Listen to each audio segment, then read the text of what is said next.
Hi guys, it's Leah. Welcome back to my channel. And today I am filming a how to pick the perfect bullet journal for you video. I know a lot of people in the last year, when they wanted to start their bullet journaling, they asked me what journal they should get. And in today's video, I was going to outline lots of the factors and all of the important things to know about journals before purchasing your first one. If you like this video, make sure to give it a big thumbs up and smash that subscribe button. Also, turn on those post notifications so you get notified every time I post a video. Also, go check out my Instagram at Bujo by Leah and enjoy the video. So in this video, I'm going to be covering lots of topics. The first being the different types of journals. The second being the different sizes of journals. The third being the smoothness of the pages in journals. The fourth being the page thickness, how to tell if your pages are going to be thick. The fifth is the add-ons you could get in a journal, like an index or page numbers. And then the sixth is some good brands and kind of my recommendations.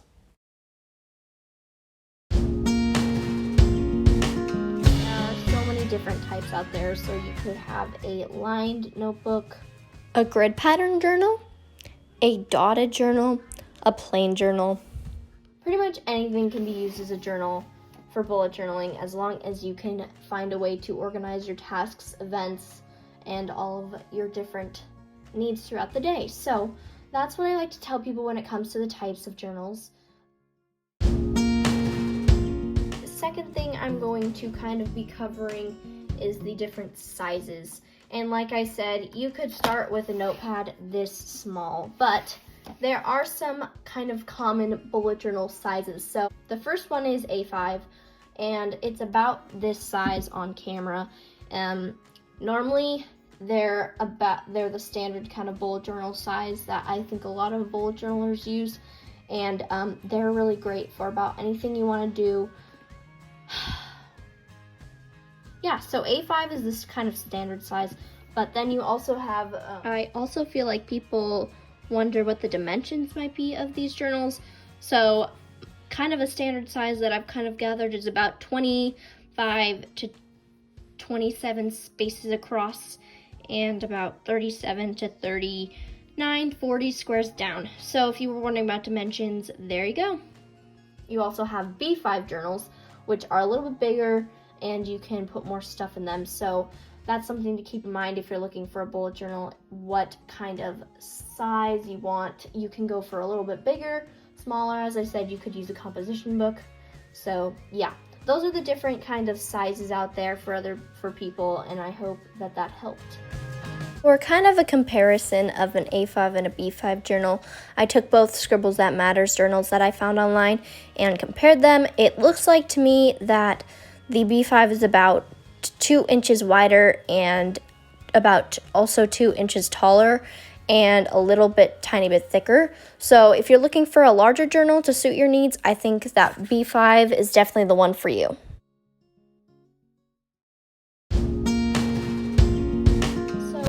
Next thing I always kind of get asked about is, does the smoothness of the paper matter? And my answer is sort of.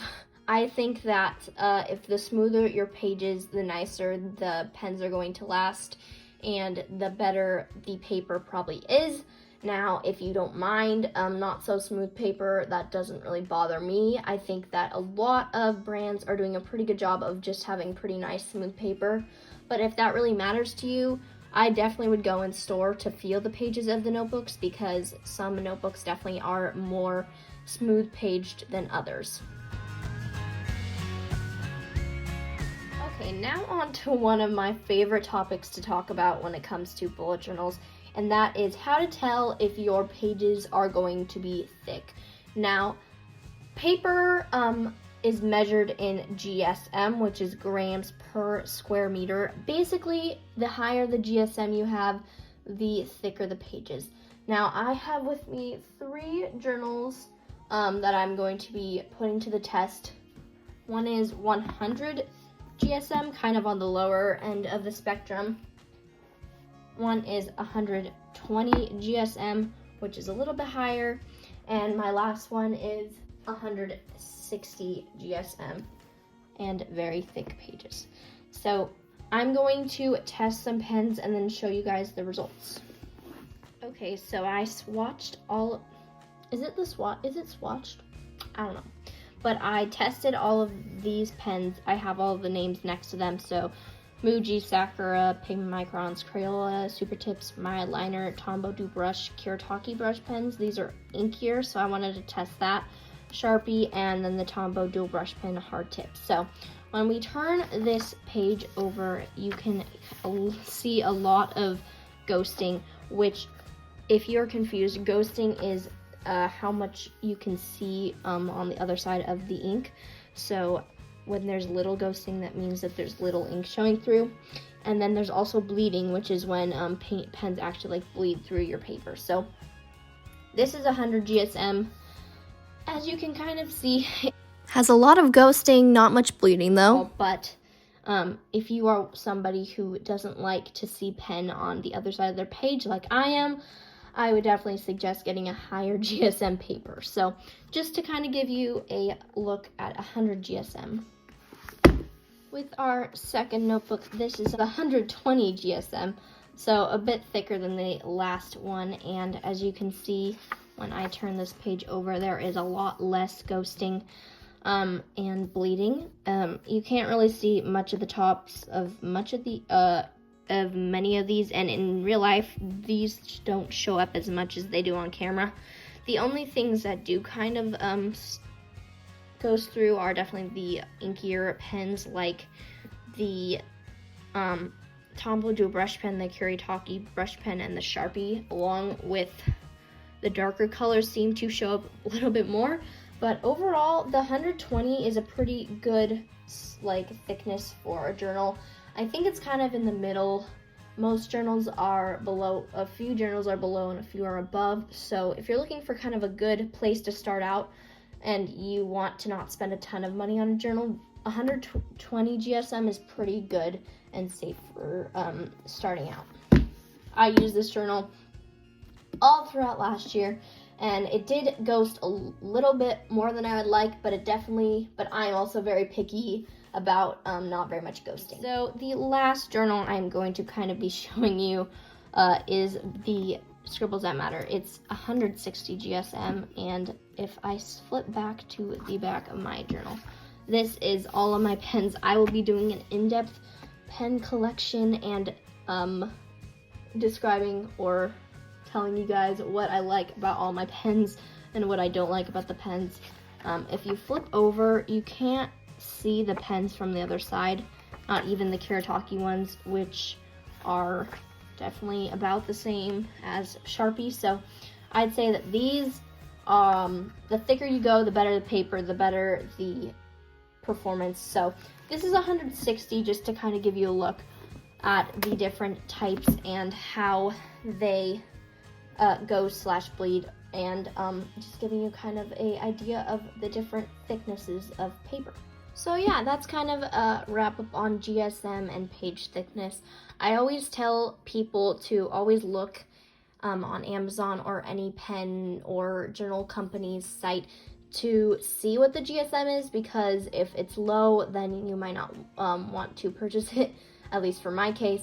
If you if you don't mind ghosting, then I think pretty much any journal is going to be okay for you. But I definitely think that the 100 GSM threshold is probably as low as you might want to go, just because it kind of still shows a lot of signs of ghosting and bleeding. And what I always say is, if it doesn't have a GSM or the thickness of the paper and just says rich, smooth paper, then it probably is not very good quality.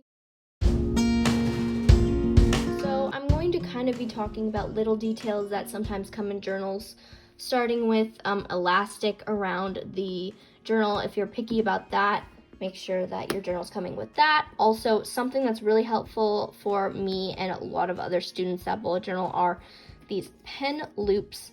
Your pen just fits right in here, and then you can just grab it easily throughout the day. Now, something that also is kind of different sometimes is how many bookmarks a journal will come with. So mine comes with 2, some come with 1. If that's of any importance to you, having more bookmarks can have you bookmarking more than 1 page, then I would definitely check that in the description of the notebook. Also, if your notebook has a index, is interesting too. I don't think that not having an index is really a problem. You just draw one in and it's fine. Also, something that I realized was not that big of a deal, but once I had it, was really nice, was numbered pages. So my journal already has numbered my pages for me, and that's actually super helpful when putting all of the index in perfectly. And something also that comes in some journals, but actually most journals I feel like, is a pocket in the back. Most journals come with this, but some don't. So if you're picky about that, just make sure in the description you check for all of the things. Most journal companies are pretty good about telling you what's included with the journal. And yeah, so these are some just fine details that you might want to look at before purchasing a journal if they mean anything to you. Now, kind of on to the last part of this video, I'm just going to kind of outline some nice brands that if you were looking for a nice bullet journal down to like a pretty good bullet journal you could buy from. Kind of at the top, and I feel like most people would agree with me, is Archer and Olive notebooks. They are super nice. I've never actually used one by myself, but I have felt one, and their page thickness, smoothness, their quality is super nice. So if you're looking for a very high quality journal, I would definitely point you in that direction, along with the Scribbles That Matter, my kind of journal. It's the kind of the same thing as the Arch and Olive, but is a little bit cheaper. It still has the same page thickness. I don't know if it has as many pages in it, but I think that the Scribbles That Matter is kind of close behind. If you're looking for kind of a mid-range journals, I would say the Lemome journal and probably the Leuchtturm 1917 are very popular, and you should try those. If you're looking for kind of just a basic journal, Dingbats, Moleskine, all of those companies have great journals, and my personal favorites are, probably not surprising because I've used them, probably the Lemome journal and the Scribbles That Matter journal, just because I think that they worked really well for me in the beginning stages of my bullet journaling, and I think that both of them are really nice journals. So if you want to check those out, I will link them down below. Hope you guys enjoyed, and I'll talk to you in the next video.